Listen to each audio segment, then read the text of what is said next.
GTC was an extremely successful event. When you hear Jensen talk, it's not always about, speeds and feeds. It's about outcomes. It's about ingenuity. It's about doing things better, faster.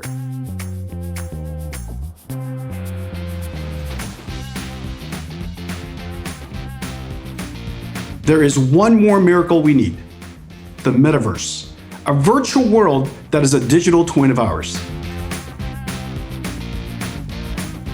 Today, we're introducing a new kind of computer, the basic building block of the modern data center. People know that NVIDIA has been very successful around the GPU side of the house, and that probably they're going to be very successful in the CPU side of the house as well.